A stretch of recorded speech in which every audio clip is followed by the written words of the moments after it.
آج ہم فقط احادیث مبارکہ سے یہ سمجھنے کی کوشش کریں گے کہ اللہ رب العزت نے اپنے نبی علیہ الصلوۃ والسلام کو علم غیب عطا فرمایا ہے یا نہیں فرمایا۔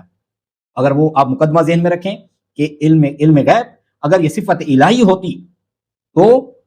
کسی کو بھی نصیب نہ ہوتی۔ جیسے خالق، تخلیق کرنا، مخلوقات کا پیدا کرنا، یہ اللہ رب العزت کا خاصہ ہے۔ اگر کسی نے تخلیق کا لفظ بھی استعمال کیا تو بإذن اللہ ساتھ کا ہے، اور پھر وہ مجازن ہے۔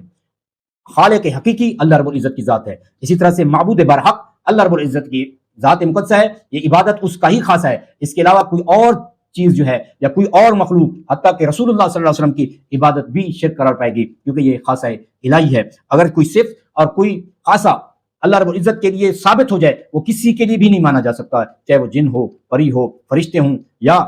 انبیاء کرام علیہ السلام، حتیٰ کہ رسول اللہ صلی اللہ علیہ وسلم بھی ہوں، وہ آقا علیہ الصلوۃ والسلام کے لیے نہیں مانا جا سکتا۔ تو علم غیب اس فقط اللہ رب العزت کے لیے خاصہ نہیں ہے، اللہ رب العزت نے اپنے علم کے خزانے اپنے نبی علیہ الصلوۃ والسلام کو عطا فرمائے ہیں۔ آج ہم جو ہے صرف احادیث مبارکہ پر غور کریں گے۔ میں نے عرض کیا آیات بینات اگر آپ سنیں، اس کو آپ سماعت فرمائیں گے، آپ کو پتہ چلے گا کہ اللہ رب العزت نے اپنے حبیب علیہ الصلوۃ والسلام کو کتنے خزانے عطا فرمائے ہیں۔ وہاں سے آیات بینات سے آپ اندازہ لگا سکیں گے۔ آج ہم جو ہے احادیث مبارکہ کی روشنی میں دیکھیں گے کہ اللہ رب العزت نے اپنے نبی علیہ الصلوۃ والسلام کو کتنا علم غیب عطا فرمائے ہیں، اور کتنے علوم اللہ رب العزت نے اپنے نبی علیہ الصلوۃ والسلام کو عطا فرمائے ہیں۔ آج ہم حدیث مبارکہ کی روشنی میں سمجھیں گے، اور میں کوشش کروں گا کہ صحیح ستہ سے باہر کوئی حدیث پیش نہ کی جائے۔ اگر کوئی حدیث مبارکہ آپ کی خدمت میں صحیح ستہ سے باہر پیش بھی کر دوں تو وہ بھی حدیث جو ہے وہ قابل توجہ ہوگی، اور علماء کرام نے اس سے احتجاج کیا ہے، یعنی حجت پکڑی ہے، اس کو بھی دلیل مانا ہوگا۔ کوئی ایسی حدیث نہیں پیش کروں گا جو آپ کی ذات پر یعنی آپ کے قانون میں یہ خلل ڈالے کہ یہ حدیث کی کتاب میں معتبر نہیں ہے، اس میں ایسی حدیث ہے، یہ ضعیف ہو سکتی ہے، موضوع ہو سکتی ہے، یا یہ حدیث کی کتاب اس درجے کی نہیں ہے۔ تو کوشش کروں گا کہ میں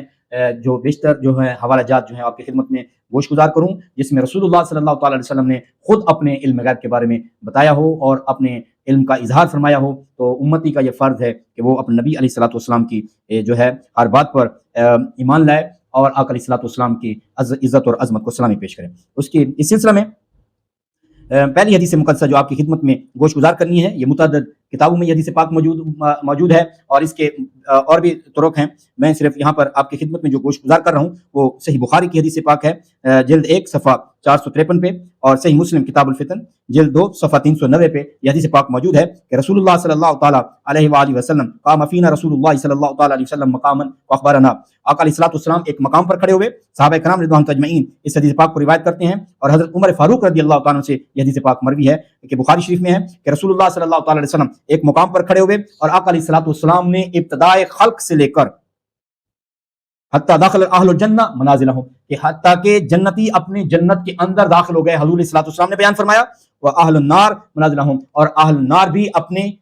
ٹھکانوں پر پہنچ گئے۔ یہ اللہ رب العزت کے حبیب علیہ الصلوۃ والسلام نے ابتدائے خلق سے لے کر جنتیوں کے جنت میں داخلے تک، جہنمیوں کے جہنم واصل ہونے تک کی تمام کی آپ آقا علیہ الصلوۃ والسلام نے جو ہے وہ خبر دی۔ یہ بخاری شریف میں نے آپ کو عرض کیا کہ یہ جلد 1 صفحہ 453 پہ، اور صحیح مسلم کتاب الفتن جلد 2 صفحہ 390 پہ رسول اللہ صلی اللہ تعالی وسلم نے ابتدائے خلق سے لے کر جنتیوں کے جنت میں داخلے تک اور جہنمیوں کے جہنم واصل ہونے تک ایک ایک چیز کی خبر دی۔ اور آقا علیہ الصلوۃ والسلام نے جب یہ خبر دی تو کسی بھی ایک صحابی نے بھی کھڑے ہو کر یہ عرض نہیں کی، حضور یہ تو علم غیب کی باتیں ہیں، یہ تو صفت اللہ رب العزت ہے، یہ صفت اللہ تعالیٰ کے پاس ہے، یہ خاصہ الہی ہے، آپ کے پاس یہ کیسے خبر آ گئی؟ تو کسی صحابی نے بھی کھڑے ہو کر اعتراض نہیں کیا، کسی صحابی نے کھڑے ہو کر سوال پیش نہیں کیا۔ اس کا مطلب ہے کہ ہر صحابی اور ہر صحابیہ کا ایمان اور ایقان تھا کہ اللہ رب العزت نے اپنے نبی کو علم کے خزانے عطا فرمائے ہیں۔ آج اللہ تعالیٰ کے حبیب علیہ الصلوۃ والسلام اپنے علوم کے سمندر بہا رہے ہیں۔ اب حضور علیہ الصلوۃ والسلام کی عمر مبارک 63 برس ہے۔ اب آپ کا بچپنا، آپ کا شباب، عالم شباب، اور آپ کا پیرگی کا عالم، یہ سب ان کے سامنے موجود تھا۔ آقا علیہ الصلوۃ والسلام پر انہوں نے یہ کچھ اعتراض، یہ سوال پیش نہیں کیا، کیونکہ وہ جانتے تھے کہ رسول اللہ صلی اللہ تعالی وسلم جو کچھ ارشاد فرما رہے ہیں وہ حق اور سچ ارشاد فرما رہے ہیں۔ اس کا اگر آپ دیکھیں تو اسی طرح سے ایک اور حدیث پاک اور جگہ پر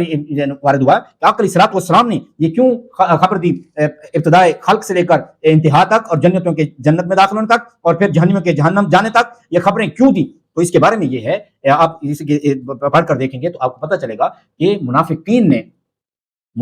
نے یہ طعن و تشنیع کی کہ آقا علیہ الصلوۃ والسلام کی اونٹنی جو ہے وہ گم ہو گئی۔ تو